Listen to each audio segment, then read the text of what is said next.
Hey, what's up YouTube? Dan the Fix-It Man. Got another quick video here for you.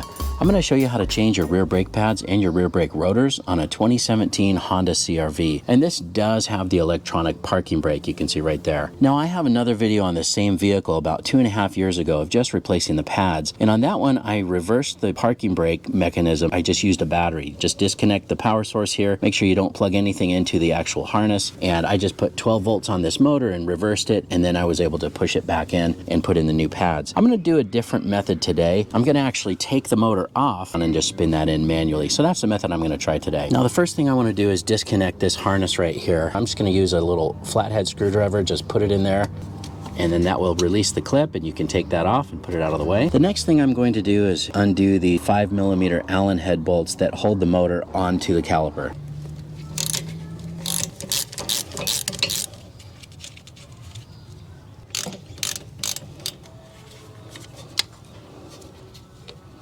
Now you can take the caliper off before you do this. It might be easier to see what you're doing, but I like to pry the caliper piston back in with just a little pry bar. It's a little bit quicker than the channel locks or C-clamp method or even the caliper wind back tools. That's why I'm doing it this way. I'm just going to see if I can pull this motor off. I hope we have enough room there. Okay, so here's the little motor that goes on the back. And you can see it's like a Torx bit shaft here. That's what spins and turns this mechanism on the back. I just did my best to match this up and it looks like it's a T-47. Now all we need to do is just reach around and put this Torx bit in this same opening here and just turn that in till it stops. It's really easy to turn.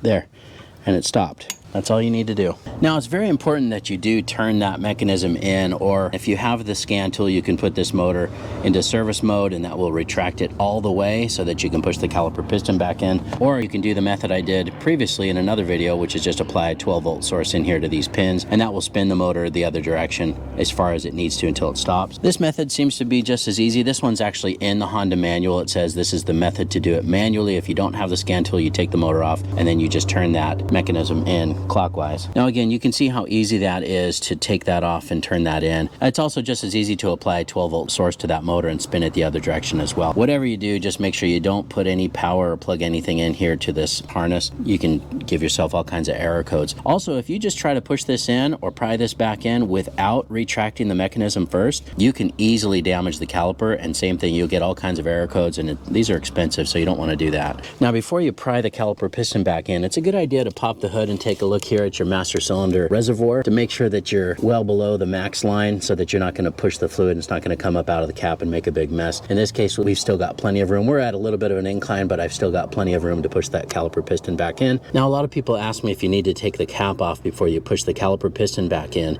and you definitely don't. Any air that's in here will easily compress and be able to escape out the lid. But what we don't like to do is expose the brake fluid to air because it has moisture, and brake fluid will absorb moisture in the air and that causes it to degrade and go bad. It is a good idea to cycle through your brake fluid or change it frequently. In this case, we're looking okay. I'm not going to worry about changing the brake fluid, but if it is getting bad, it's a good idea to change that, in which case you'd want to evacuate this and then bleed out the system. But we've got enough room here to push the caliper piston back in, and that's all we really needed to check today, so we're good to go. Here, we're just going to use a small pry bar and just wedge it in through this little opening. On the last video that I made, I took these off to do it the other way, but I also used the caliper wind back tool, the one that twists and turns as it pushes in. That's not necessary. Once you reverse the mechanism, you can see that easily pushes the caliper piston back in now.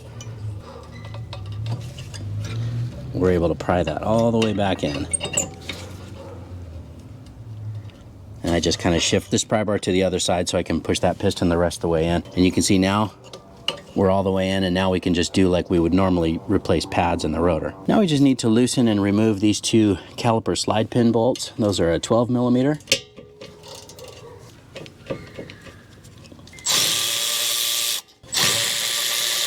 All right, and then we can take off the caliper, and I'm just going to set it right up here on this little upper control arm. We can pull out the old pads, pretty worn down. Looks like this one here was just barely starting to scratch on the rotor, so that's probably the little noise that they were hearing. And then we need to take out these two 17mm caliper bracket bolts. See if we can get in here with that. There we go.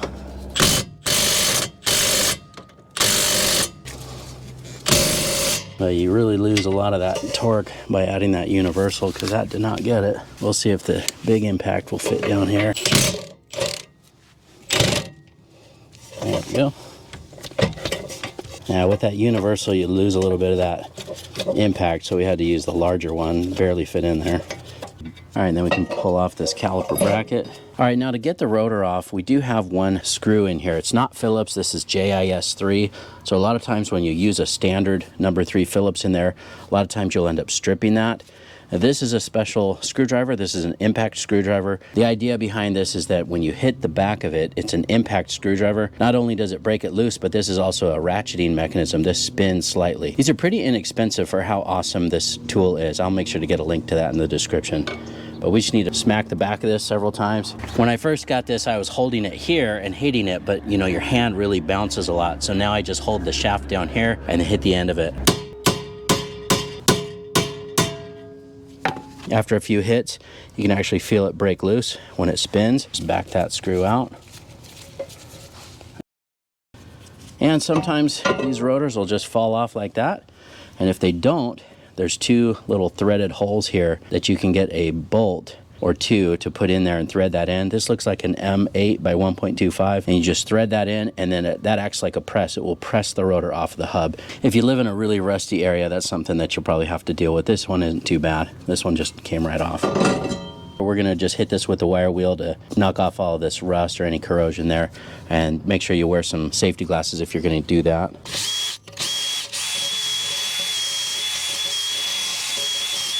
Now I'm also going to put just a little bit of this anti-seize on this hub, especially on this shoulder. That's a lot of times where the brake rotors will stick. A little goes a long way with this stuff. Don't get too carried away. But we're just going to brush that on, primarily around this area here, just to prevent that new rotor from getting stuck. Now I'm just setting it here backwards for a minute so I can spray the outside with brake clean and wipe that down.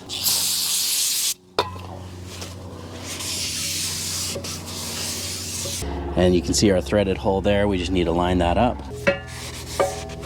It's like a grease or some sort of an oil that keeps these from rusting during shipment. It's just a good practice to wipe all that stuff off because it'll foul your new brake pads. And we can put this screw back in and make that nice and snug. Okay, so a couple things on this caliper bracket. We're gonna first take out and clean and re-grease these slide pins. You can see this one has the little rubber boot on the end. Sometimes I'll put these in once or twice just to try to get some more of that grease out. And this time I'm going to use some of this VersaCam brake grease. This is good for slide pins. Just lather that up, pop it back in, just kind of spin it as you go, and the rubber just pops back on. Now you do need to squeeze that and get any of the air out. It's almost like burping it. And just make sure that that spins freely and is not pushing out. Same thing, let's just pop this one out. See, this one does not have the little rubber boot on it. Let's clean it off. Coat that with some new grease and pop it back in. Okay, that looks good. Now we're also going to change out these little brackets here. Just pop them off. And just make sure that these surfaces are cleaned up. I'm going to hit them real quick with the wire wheel. These aren't too bad, but you just want to make sure that the new clips will sit flush in there. Again, we're going to use the wire wheel. Make sure you wear some safety glasses if you're going to do this. Don't breathe any of that dust in. It's not good for you.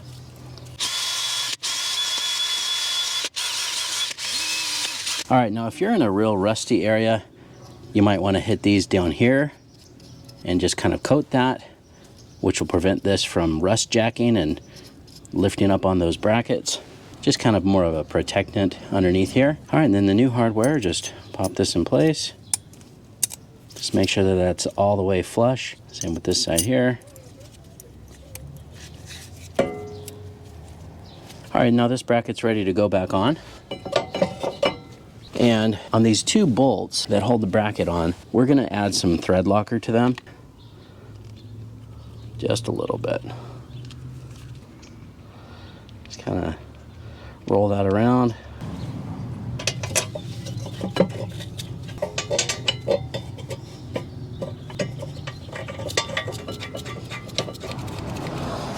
All right, now the torque spec I found online for this is 80 foot-pounds. The manual says to replace these bolts, so that's up to you if you want to. All right, now these pads have these springs that clip onto the sides like this, and they basically push off of this caliper bracket so that they don't end up dragging. So we just need to put all these on to each end of the pad. And you'll notice this one here has the little noisemaker on this side. This goes on the inside, and this was down. So we're gonna do the same thing. Again, just kind of slide those into place, like so. Now, I like to put a little bit of grease on the back of the shim here.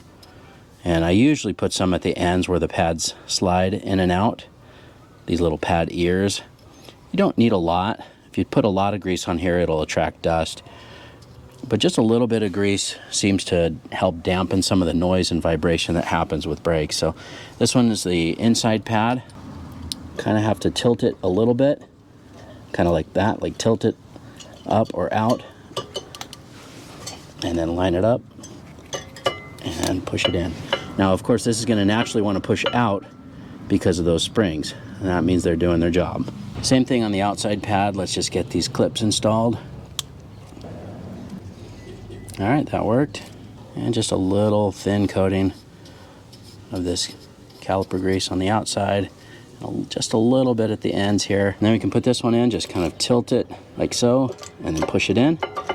All right, so we can put the caliper back on now, but I think what I'm going to do, just to make things a little bit easier, I'm just going to prop this right here, and then I'm going to mount the electric motor on the back before I put it on. And that's pretty easy to do. Again, just these two holes here, you just line those up with these two holes, and that should just slip right in, like so.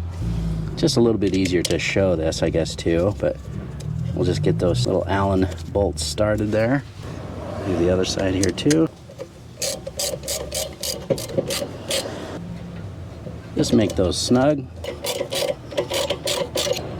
Now you'll just kind of need to put one hand on here to hold that together. And now the caliper with the motor reinstalled will sit right back on over these pads. Oh, I guess I should also show you this. See, the face of this caliper has this little V. It's got one on the top, one on the bottom. That needs to fit on, you can see here on the old pad, this little knob that sticks out, that's where that sits. If you don't have that lined up, or for some reason if you did turn this, it's not going to allow you to put this back over. But this should now just fit right over.